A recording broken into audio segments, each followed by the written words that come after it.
मिनश्शैतानिर्रजीम बिस्मिल्लाहिर्रहमानिर्रहीम वइबादुर्रहमानिल्लज़ीना यमशूना अलल अर्दि हौना वइज़ा खातबहुमुल जाहिलूना क़ालू सलामा वल्लज़ीना यबीतूना लिरब्बिहिम सुज्जदन व क़ियामा वल्लज़ीना यक़ूलूना रब्बना अस्रिफ़ अन्ना अज़ाब जहन्नम इन्न अज़ाबहा कान गरामा इन्नहा साअत मुस्तक़र्रम व मुक़ामा वल्लज़ीना इज़ा अनफ़क़ू लम युस्रिफ़ू व लम यक़्तुरू व कान बैन ज़ालिका क़वामा सदक़ल्लाहुल अज़ीम व सदक़ रसूलुहुन नबियुल करीम। हज़रात गिरामी क़द्र, ये रुकू तो पूरा ही इंशाअल्लाह ज़ेरे दर्स है। ये मुझे मालूम नहीं कि आज ये मुकम्मल हो सकेगा या नहीं, लेकिन ये उसकी ही चंद आयात पढ़ी हैं। ये इंशाअल्लाह हम कोशिश करेंगे आज, वरना इसे जारी रखेंगे और ये रुकू मुकम्मल करेंगे। ये सूरह फुरक़ान का आखिरी रुकू है। मैंने कल अर्ज़ किया था कि जिस तरह से सूरह मोमिनून की इब्तदाई 11 आयात मोमिनीन की बुनियादी सिफ़ात को बयान करती हैं, उससे अगला दर्जा जब मोमिन के तक़वा में तरक्की होती है तो फिर वो इबादुर रहमान के दर्जे में आ जाता है। फिर इबादुर रहमान जब बन जाता है फिर वो कैसा बन जाता है, फिर उसकी सीरत में फूल किस तरह से खिल उठते हैं। मैंने कल अर्ज़ किया था कुरान मजीद का ये अंदाज़ बड़ा खूबसूरत है। उसने एक किरदार को तो पेश कर दिया है, अरे देखो तुम्हारे सामने दूसरा किरदार नजर आ रहा है। अरब के अंदर दूसरा किरदार बिल्कुल वाज़ेह था, जो मेरे बंदे इन्हीं में से छट कर आए हैं और अब मेरे बन गए हैं, इबादुर रहमान बन गए हैं, जो मेरी गुलामी में ढल गए हैं। ज़रा देखो इनकी सीरत व किरदार में कैसी तब्दीली आ चुकी है, कैसी शाइस्तगी इनमें आ गई है, कैसे आला किरदार के ये मालिक बन गए हैं। दोनों किरदारों का, ये इबादत वाला किरदार, इबादुर रहमान वाला किरदार, और मैंने कल कहा था इबादुश शैतान वाला किरदार, ये दोनों साथ साथ एक दूसरे के चल रहे हैं। ज़रा देखिए किस तरह से ये दोनों, इन दोनों किरदारों का कितना खूबसूरत मवाजना किया है।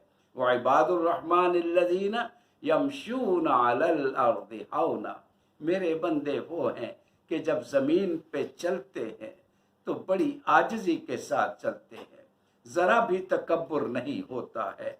उधर देखो इन चाल इंसान की जो साइकोलॉजी होती है और उसका जो किरदार होता है, उसका मज़र, वो मज़र उसकी चाल होती है। चलता हुआ आदमी पहचाना जा सकता है, साहिब नज़र पहचान लेते हैं ये किसी बदमाश की चाल है या किसी शरीफ आदमी की चाल है। ये मुतकब्बिर जो है उनकी चाल का अंदाज और है, जो बगावत का रवैया इख्तियार किए हुए हैं उनकी चाल का अंदाज सबके सामने था। और जिन्होंने इबादत को अपना जिंदगी बना लिया है, अब इनके चाल ढाल देखो किस तरह बदल गए हैं। यमशूना अलल अर्दि हौना, ये ज़मीन पे चलते हैं तो इंतहाई आजिज़ी के साथ चलते हैं। अल्लाहु अकबर। मैं कहा करता हूँ बंदा अपने मालिक की ज़मीन पे चले तो अकड़ के कैसे चले, ये तो मुमकिन ही नहीं है। और बंदा मीन गुलाम हो, आका की ज़मीन पे चले, उसमें तकब्बुर हो नहीं, शाइस्तगी हो। अल्लाहु अकबर। यमशूना अलल अर्दि हौना व इज़ा खातबहुमुल जाहिलूना, और नादान और जाहिल लोग, कुरान ने उसको जहालत कहा है, जो मुसलमानों के पीछे पड़ते थे, इल्ज़ामात लगाते थे, दामनगीर हो जाते थे, तो उनके लिए कुरान क्या कहता है, जब वो इनके मुंह को आते हैं तो इनका जवाब, ये ईंट का जवाब पत्थर से नहीं, बेहूदगी का जवाब बेहूदगी से नहीं, बल्कि इंतहाई शाइस्तगी से कहकर अपनी राह लेते हैं। अल्लाह तुम्हारा भला करे, तुम्हें सलाम हो। खातबहुमुल जाहिलूना क़ालू सलामा, ये उनके दिन की कैफियत है और अब उनकी रातें कैसे गुजरती हैं। अल्लाहु अकबर, इसमें भी इनकलाब आ गया है। देखा ईमान किस तरह से जिंदगी बदल के रख देता है, सोच बदल के रख देता है, पूरी जिंदगी का तर्ज अमल बदल जाता है। कैसे बदल जाता है? अभी तो ये दिन का अंदाज देखा था, अब जरा रातों का अंदाज देखिए। वल्लज़ीन यबीतून लिरब्बिहिम सुज्जदम व क़ियामा, उधर देखो रातें उधर भी गुजरती हैं। रातों को तो वो भी जागते हैं, रातों को ये भी जागते हैं। वो रातों को जागें तो शराबो कबाब की महफिलें हैं, जना की महफिलें हैं, शराब की महफिलें हैं, नाच गाने की महफिलें हैं, बेहुदा महफिलें हैं। और ये मेरे बंदे अब चूंकि मेरे बन चुके हैं और जिम्मेदाराना रवैया इख्तियार कर चुके हैं, सेंस ऑफ रिस्पॉन्सिबिलिटी आ चुका है, अपने मकसद और मिशन से आशना हो चुके हैं, लिहाजा रातों को, अल्लाहु अकबर, दिन को ये अल्लाह के काम के लिए, मैं वो अरबी में जुमला जी चाहता है कोट करूं, हुम फुरसानुम बिन नहार व रुहबानुम बिल लैल। दिन को घोड़े की पीठ पे होते हैं, मैदाने अमल में होते हैं सारा दिन, और रात को अपने रब को मनाने के लिए रात को उसकी बारगाह में खड़े होते हैं। कभी क़याम में होते हैं, कभी सजदे में होते हैं, और जब हालत क़याम में होते हैं तो क्या करते हैं? वही जो सूरह मुज़म्मिल में कहा गया था, कुमिल लैला इल्ला क़लीला। अल्लाहु अकबर। मकसद भी सुनिए, क्यों? मकसद ये है कि दिन को जितना बड़ा जो काम मिल गया है, इतना बड़ा मनसब मिल गया है, इन्ना सनुल्क़ी अलैका क़ौलन सक़ीला, हम आप पर बहुत ही भारी कौल नाजिल करने वाले हैं, यानी कुरान बहुत बड़ी भारी जिम्मेदारी आपको दे रहे हैं। मैं सादा लफ्जों में बच्चों को समझाने के लिए कहा करता हूँ, वर्ल्ड लीडरशिप की ड्यूटी दे रहे हैं। इतने बड़े काम के लिए इतनी बड़ी तैयारी की भी जरूरत है, और उसके लिए अपनी बैटरियों को चार्ज करने की जरूरत है। कल्ब की बैटरी चार्ज होती है तो दिन को काम करने का जोश और जज्बा ही कुछ होता है। जो इस मैदान के मुसाफिर हैं वो इस बात को समझते हैं, जो रातों को रब से लौ लगाते हैं, कुरान पढ़ते हैं और अपने आप को, अपनी रूह को गरमाते हैं, कल्ब को तड़पाते हैं, कभी आंखों में आंसू होते हैं, कभी रोंगटे खड़े होते हैं, ये सारी रात ये कैफियत चलती रहती है। और इसके असरात क्या होते हैं? जब वो दिन को मैदान अमल में होते हैं तो उनकी जो लेवल ऑफ प्रोडक्टिविटी बहुत बढ़ चुका होता है, एफिशिएंसी का मयार बड़ा ऊंचा हो चुका होता है। अल्लाहु अकबर। और सिर्फ कारकर्दगी ही बुलंद नहीं होती, किरदार भी बहुत बुलंद हो जाता है। क्यों? रब के साथ जो वाबस्ता है। और जिनकी रातें शैतान के साथ गुजरे तो भाई उनके अंदर शैतानी सिफात ही पैदा होंगी, शैतानी किरदार ही तो पैदा होगा। इसलिए दिन को नजर आ जाएगा कि ये कौन सा किरदार इबादत वाला है, कौन सा किरदार बगावत वाला है। मैंने कल भी अर्ज किया था, आज रिपीट कर रहा हूं कि आपके पास कोई थर्ड ऑप्शन नहीं है, या इबादत है जिंदगी या बगावत है, दरमियान का कोई रास्ता नहीं। हम देखें कहीं खुदा ना खास्ता भूल कर फिसल कर कहीं बगावत वाले रास्ते में तो नहीं चल पड़े हैं। मेरे दिल होंठों पे दुआ आ गई है, अल्लाह मेरे सब अजीजों को, मेरे दोस्तों को, मेरे बुजुर्गों को, इन सब को पूरी जिंदगी इबादत में गुजारने की तौफीक अता फरमा दे। और ये पहले भी अर्ज किया जा चुका है कि इबादत का तसव्वुर महदूद नहीं है नमाज, रोजा, ज़कात और हज तक, बल्कि ये 24 घंटे तक फैला हुआ है, पूरी जिंदगी को कवर करता है। वो जिस मैदान में भी होते हैं, वो जहां भी होते हैं, वो जो भी किरदार अदा कर रहे होते हैं, वो इबादत के अमल में होते हैं। एज डॉक्टर इंसानियत की खिदमत में लगे हुए हैं, नीयत यही है कि अल्लाह के लिए है, हॉस्पिटल में वो अपने फ़राइज़ अदा कर रहे हैं। और आजकल ख़ास तौर पर ये जो फ्रंट लाइन पे मेरे अजीज़ हैं, डॉक्टर्स हैं, बच्चियाँ हैं, नर्सेस हैं, ये जो आज काम कर रहे हैं इंसानी ज़िंदगी बचाने के लिए, बोलो तो सही, ये इबादत नहीं तो और क्या है? अरे यही मैदान इबादत है। इंजीनियर्स अपना रोल प्ले कर रहे हैं, इबादत है। कारोबारी तबका ईमानदारी के साथ और नेकी के साथ कारोबार करे तो वो भी इबादत है। दो शराइत हैं किसी भी अमल को इबादत में बदलने के लिए, ये भी मैं चाहता हूँ मेरे अजीज नोट फरमा लें। पहली बात क्या है कि वो अमल अल्लाह के लिए हो, और दूसरी बात क्या है कि उस अमल के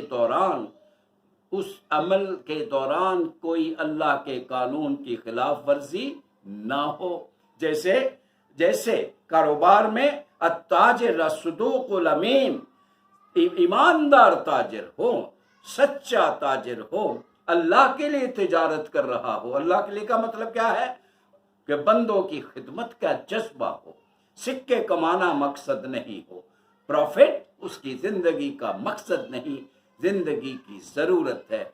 मैं क्यों ना अपना इजहार करूं, काश कि आज हमारी बिजनेस कम्युनिटी इस इबादत के I am sorry for my bad throat, आज ये हमारी बिजनेस कम्युनिटी अगर इबादत के इस तसव्वुर को समझ ले, ये दुनिया जन्नत बन जाए। लोग चीखते हैं, चिल्लाते हैं कि रमजान आया है, अल्लाह का मेहमान आया है, और इन्होंने अपने छुरियां तेज कर ली हैं और हमें लूटना शुरू कर दिया है।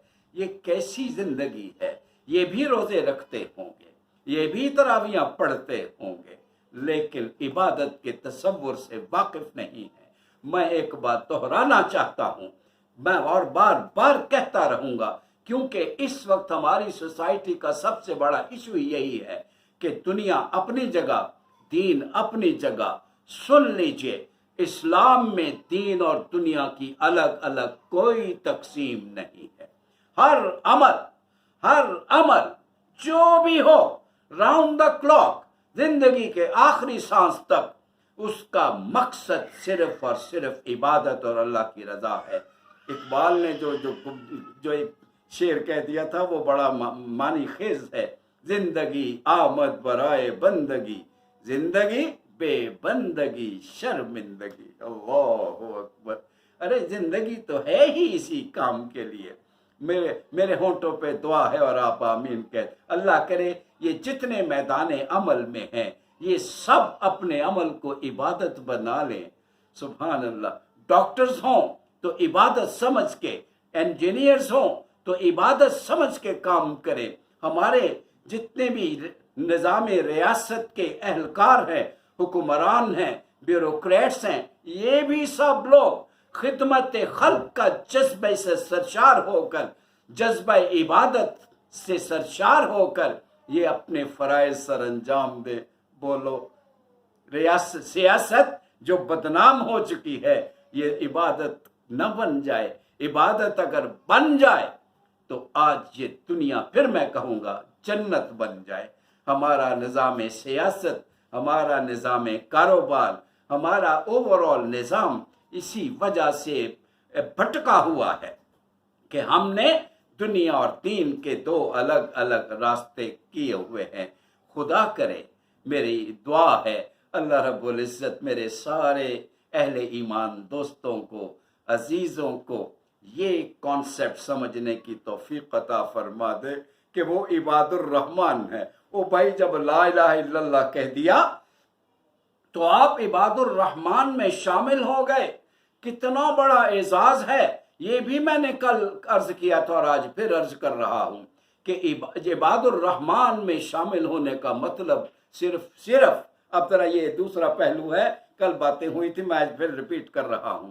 सिर्फ ये नहीं कि आप रहमान की बंदगी में आ गए हो। ओ भाई, उसकी बंदगी में आने से पहले सारे झूठे खुदाओं को छोड़कर سارے بتوں کو توڑ کر عباد الرحمن میں آئے ہیں، پھر عباد الرحمن ہوں گے۔ یہ تو نہیں کہ اوروں کو بھی پوجتے رہیں، خدا کو بھی یاد کرتے رہیں، یہ منظور نہیں ہے، یہ اللہ کو پسند نہیں ہے۔ من یکفر بالطاغوت ویؤمن باللہ، جتنے چھوٹے خدا ہیں، وہ وقت کے طاغوتی طاقتیں ہوں، وہ شیطان ہو، وہ نفس ہو، وہ خواہشات نفس ہوں۔ آپ کہو گے خواہشات نفس، جی قرآن اس کا ذکر کرتا ہے، افرأیت من اتخذ الہہ ہوا، کیا آپ نے اس شخص کو دیکھا جس نے اپنی خواہشات کو اپنا معبود بنا لیا ہے؟ وہ جدھر خواہشات لے کے چلتی ہیں، یہ خواہشات کا غلام ان کے پیچھے پیچھے چلتا ہے۔ اللہ اکبر۔ اور پھر یہ بھی میں نے عرض کیا تھا کہ عبادت، اللہ کی بندگی میں داخل ہونے کا مطلب کیا ہے کہ آپ حقیقی آزادی آپ کو نصیب ہو گئی ہے، سارے بتوں کی غلامی سے نجات مل گئی ہے۔ مجھے اقبال کا شعر آج پھر یاد آ رہا ہے، وہ ایک سجدہ جسے تو گراں سمجھتا ہے، ہزار سجدوں سے دیتا ہے آدمی کو نجات۔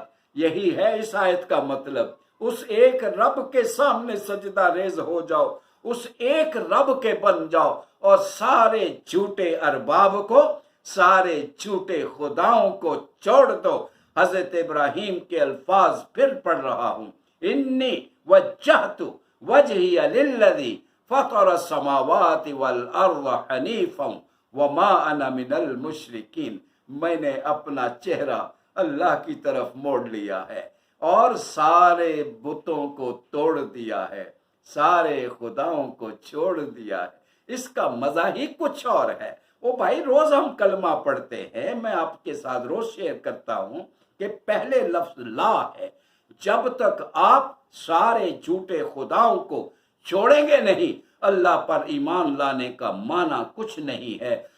تو رب کی بندگی میں شامل ہونا، عباد الرحمن میں شامل ہونے کا مطلب کیا ہوا؟ یہی تو مطلب ہوا کہ آپ نے سارے بندگیاں چھوڑ دی ہیں، شیطان کی بندگی چھوڑ دی ہے، طاغوت کی بندگی چھوڑ دی ہے، خواہشات کی بندگی چھوڑ دی ہے، نفس کی غلامی کو چھوڑ دیا ہے، اور اس رب کے رحمت، سبحان اللہ، اسی صرف ایک رب کے غلام بن گئے ہو۔ یہ کتنا بڑا اعزاز ہے۔ پھر ایک اور بات میں نے عرض کی تھی، آپ انسانوں کے سامنے جھکتے ہو، ان کے غلام بنتے ہو تو یہ ذلت ہے، اور اگر آپ اپنا سر رب، سچے رب کے سامنے جھکاتے ہو تو یہ عزت ہے، یہی آپ کی بلندی ہے۔ وہ پستیوں میں جا گرتا ہے، یہ بلندیوں کی طرف پرواز کرتا ہے جو صرف رب کے سامنے سجدہ کرتا ہے۔ بندہ جب انسان کا غلام بنتا ہے تو پتہ نہیں کتنے لوگوں کے سامنے قدم قدم پہ سجدے کیے چلے جاتا ہے، اور جو رب کا غلام بن جاتا ہے، اللہ کریم اس کے اندر ایسی خودداری پیدا ہو جاتی ہے، نہ وہ کسی سے ڈرتا ہے، نہ کوئی لالچ اس کے راستے میں کبھی کھڑی ہوتی ہے آ کر۔ کیا ایمان ہے، کیا بہادری ہے جو اس جذبہ عبادت سے انسان کو نصیب ہوتی ہے۔ حقیقی آزادی تب ہی ہوتی ہے جب اللہ کی حقیقی غلامی کو اختیار کرو۔ ہم نے چونکہ باقی غلامیوں کو نہیں چھوڑا، اس لیے حقیقی آزادی سے بھی روشناس نہیں ہو سکے ہیں۔ پاکستان بنا تو اس لیے تھا کہ ہم اس وطن کو اللہ کے لیے سمجھے، اس کا قرآن مجید میں بتائے ہوئے طریقوں کے مطابق آزادی کے ساتھ صرف اس کی بندگی کریں گے، اسی کے بتائی ہوئے طریقوں کے مطابق اسلامی ریاست قائم کریں گے، اسلامی معیشت قائم کریں گے، اسلامی معاشرہ قائم کریں گے۔ لیکن افسوس کے ساتھ میں کہوں گا، اور آپ میرے ساتھ، میرے جذبات کے ساتھ آپ یقیناً شریک ہوں گے کہ ہم پاکستان کو وہ مقام نہیں دلا سکے۔ چلیے اب تک جو نہیں ہوا وہ نہیں ہوا، آج تو ہم فیصلہ کر لیں کہ اپنے اس وطن کی حقیقی آزادی کے لیے اسٹرگل کریں گے، اور یہ اسٹرگل شروع کہاں سے ہوتی ہے ذرا بتائیے؟ شروع اوپر سے ہوتی ہے؟ نہیں بھائی، قلب سے شروع ہوتی ہے۔ انقلاب قلب سے شروع ہوتا ہے۔ ایمان یہاں پہ آتا ہے، قلب میں ایمان آتا ہے تو انسان کا بیہیویئر بدلتا ہے، سوچ بدلتی ہے، مورل بیہیویئر بدلتا ہے، سوشل بیہیویئر بدلتا ہے، پولیٹیکل بیہیویئر بدلتا ہے، اکنامک بیہیویئر بدلتا ہے۔ کب؟ جب قلب میں چینج آتی ہے۔ اللہ اکبر۔ اچھا، یہاں پر قلب میں اس کے لیے ایک پورا تربیتی نظام بھی ہے۔ یہ محض ایک پھونک مارنے والا نہیں ہے معاملہ، یہ بھی میں عرض کرتا چلوں۔ محض ایک بات کہہ دینے سے نہیں ہو جاتا، جیسے میں نے پہلے ہی مثال دے چکا، آج پھر عرض کروں گا۔ جیسے ایک فوجی ہے، کتنے ہی جذبے سے سرشار ہے، جذبہ جہاد سے سرشار ہے، بتائیے روزانہ کی تربیت لازمی ہے کہ نہیں؟ میدان عمل میں اپنے جوہر دکھانے کے لیے ہر روز کی پریڈ مسٹ ہے اس کے لیے۔ اللہ، اسی طرح میدان عمل میں جوہر دکھانے کے لیے مومن کو بھی تربیت درکار ہے ہر روز کی۔ یہ 5 وقت کی نماز کیا ہے؟ اللہ، اور ابھی جو ذکر آیا یبیتون لربہم سجدا وقیاما، یہ وہی تربیت تو ہے۔ کبھی لوگ جو 5 وقت نماز پڑھے، یہ راتوں کو بھی کیوں؟ بڑا کام کرنا ہے نا، ورلڈ لیڈرشپ کا کام کرنا ہے۔ یہ جتنا بڑا کام اتنی زیادہ تربیت، جتنا بڑا مقابلہ سخت ہوگا اتنی ٹریننگ بھی سخت ہوگی۔ میچ تو بھائی 1 گھنٹے کے لیے ہوگا، 2-3 گھنٹوں کے لیے ہو سکتا ہے، اور اس کی تربیت کئی مہینوں پر پھیلی ہوتی ہے، بلکہ سالوں پر پھیلی ہوتی ہے۔ اسی یونیورسٹی میں کبھی بیڈمنٹن کا انچارج ہوتا تھا، مجھے اچھی طرح یاد ہے، تو ہم اپنے بچوں کو روز ان کو باقاعدہ ٹریننگ کراتے رہتے تھے تاکہ وہ پوری طرح فٹ رہیں، اور جب میدان عمل آئے، میچ آئے، تو اس وقت کسی قسم کی کوئی پرابلم ان کے سامنے نہ ہو، پرفیکشن ان کے اندر آ جائے۔ یہ پرفیکشن آتی ہے تربیت کے ذریعے، اور تربیت کا بھی پورا ایک سسٹم ہے جس میں ایک نماز ہے، دوسرا روزہ ہے، زکوٰۃ اور حج ہے۔ یہ وہ اعمال ہیں بھائی، یہ اعمال بس ان کا مقصد انسان کو تیار کرنا ہے اس بڑے مقصد کے لیے۔ اللہ اکبر۔ حج کی عبادت انٹرنیشنل لیول پہ پھیلی ہوئی ہے۔ کیوں؟ ڈیوٹی بھی آپ کی انٹرنیشنل ہے، بین الاقوامی ڈیوٹی ہے۔ آپ مدل الناس، قرآن جو پوری انسانیت کے لیے سرچشمہ ہدایت ہے، بندے نے اس لے کر پوری دنیا تک جانا ہے۔ او بھائی، سیدھی بات سن لو، جو مشن نبی کا تھا اب وہ مشن مومن کا ہے، اس سے کم نہیں ہے۔ لِيَكُونَ الرَّسُولُ شَهِيدًا عَلَيْكُمْ وَتَكُونُوا شُهَدَاءَ عَلَى النَّاسِ۔ جو مشن اللہ کے نبی کا تھا وہی مشن آج میرا، آپ کا، سب کا ہے، اور جن کا یہ مشن بن گیا ہے وہ اللہ کا لاکھ لاکھ شکر ادا کرے، اور میں ان کے لیے دعا گو ہوں۔ اللہ کریم ان کے اس مشن میں، جذبے میں اور ترقی عطا فرمائے۔ میں کوشش کروں گا کہ ایک آیت آج ہم اور پڑھ لیں۔ اللہ اکبر۔ والذین اذا انفقوا، اچھا، ساری رات عبادت کر کے ان کے ہونٹوں پہ صبح کے وقت، سحر کے وقت الفاظ کیا ہوتے ہیں؟ اللہ اکبر۔ ربنا اصرف عنا عذاب جہنم۔ ساری رات عبادت کر کے بھی نیکی کا بھی گھمنڈ پیدا نہیں ہوا، نیکی کا بھی تکبر نہیں آیا، بڑے نیک بن گئے، نہ بھائی نہ۔ اللہ ہمیں عذاب جہنم سے بچا لینا، یہ بہت ہی برا ٹھکانہ ہے۔ یہ تو جان کا روگ ہے، اللہ اسے ہمیں محفوظ فرما۔ یہی قرآن میں مختلف موقعوں پہ آپ نے پڑھا ہوگا، وَقَانُوا قَلِيلًا مِّنَ اللَّيْلِ مَا يَهْجَعُونَ۔ یہ راتوں کو میرے بندے کم ہی سویا کرتے تھے اور زیادہ تر جاگ کر مجھے مناتے تھے۔ وَبِالْأَسْحَارِ هُمْ يَسْتَغْفِرُونَ۔ صبح کے وقت بھی اپنی غلطیوں، ان کی توجہ اپنی نیکی کی طرف نہیں، کوتاہیوں کی طرف ہی ہوا کرتی تھی۔ یہ وہ سوچ ہے جو راتوں کے قیام سے ڈیولپ ہوتی ہے۔ اور راتوں کا کیا میں نے عرض کیا نا، قرآن کا نزول اور راتوں کا قیام لازم و ملزوم ہے۔ اقرا بسم ربک الذی خلق، پڑھو اپنے رب کے نام سے جس نے پیدا کیا۔ تو اگلا پیغام کیا نازل ہوا تھا تھوڑے ہی دنوں کے بعد؟ قم فانذر یا ایھا المدثر قم فانذر، اللہ اکبر، اٹھیے اور اپنی قوم کو جس گڑھوں میں گرنے جا رہے ہیں ان کو بچا لیجئے۔ اللہ اکبر۔ دیکھا، یہ صرف اللہ کا نام لینا کافی نہیں ہے، مشن پر کھڑے ہو جانا، اور چونکہ مشن بہت بڑا ہے اس لیے راتوں کو ہماری بارگاہ میں آ جائے کریں بیٹریاں چارج کروانے کے لیے۔ جب آپ رب سے باتیں کرتے ہو، جب آپ قرآن پڑھتے ہو، ایک حدیث سنانے کو جی چاہ رہا ہے، اللہ کے رسول فرماتے ہیں من یسرہ ان یکلمہ اللہ، جس کا جی چاہے کہ میں اللہ مجھ سے باتیں کرے، فلیتلو القرآن، وہ قرآن کی تلاوت کرے۔ تو راتوں کو قیام میں جو قرآن پڑھنا ہے، اس کا مقصد کیا ہے؟ کہ آپ روحانی طور پر طاقتور ہوں۔ بھائی دیکھو، میں اپنی بات مکمل کروں، ہو سکتا ہے مجھے آج اسی آیت پر اپنی گفتگو مکمل کرنی پڑے۔ سن لیجئے، جس طرح سے جسمانی قوت کے لیے جسمانی غذا کی ضرورت ہے، توجہ کریں، جس طرح سے امیونٹی کے لیے اس کے لیول کو بڑھانے کے لیے آپ کو خوراک چاہیے اور اچھی خوراک چاہیے، اور ہم سب اس کا بڑا اہتمام بھی کرتے ہیں۔ اسی طرح اسپرچول اسٹرینتھ کے لیے، مورل اسٹرینتھ کے لیے مورل امیونٹی چاہیے، اس کے لیے بھی روحانی قوت چاہیے، مورل اسٹرینتھ چاہیے۔ اس مورل اسٹرینتھ اور اسپرچول اسٹرینتھ کے لیے پھر خوراک ہے۔ وہ خوراک کون سی ہے؟ بھائی وہ خوراک یہ کاربوہائیڈریٹس نہیں ہے، ارے یہ پراٹھے نہیں ہیں، یہ پھل نہیں ہے، یہ نہیں، یہ وہ نہیں۔ اس کی خوراک وہی اللہ کے ساتھ تعلق۔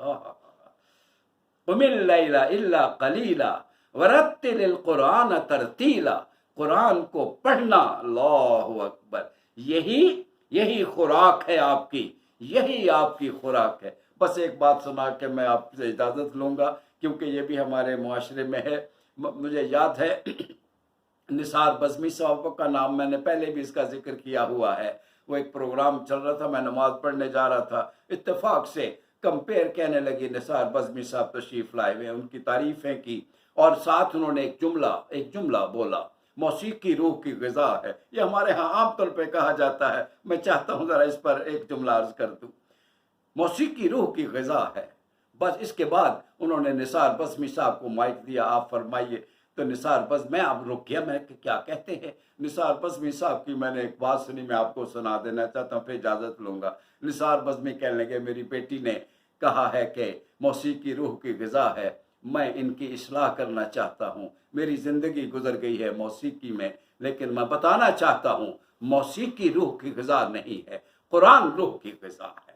بس یہی میں آپ کے سامنے یہ بات کر کے اپنی گفتگو ختم کروں گا۔ میرا جی چاہتا تھا مزید آگے بڑھوں، لیکن قرآن میں ایسی چاشنی ہے، ایسی مٹھاس ہے، ایسی لذت ہے کہ جی ہی نہیں چاہتا میں آگے بڑھوں جب تک میری تسلی نہ ہو جائے۔ انشاءاللہ اس کی باقی آیات آج کل چونکہ ہر روز 6 سے 6:30 ہمارا پروگرام چل رہا ہے، یہ انشاءاللہ اسی طرح رمضان المبارک میں چلتا رہے گا۔ میں آپ سے اجازت چاہتا ہوں، آپ کے لیے دعا کرتا ہوں اور پورے وطن کے لیے دعا کرتا ہوں۔ اللہ میرے اہل وطن کو اس وبا سے محفوظ فرما لے، پوری انسانیت کو اس سے محفوظ فرما، ہمیں دنیا اور آخرت کی بھلائیاں عطا فرما، قرآن مجید کا پیار عطا فرما، اس قرآن مجید کو ہمارے دلوں کی بہار بنا دے، سینوں کا نور بنا دے، دکھوں کا مداوع بنا دے۔ وآخر دعوانا ان الحمدللہ رب العالمین۔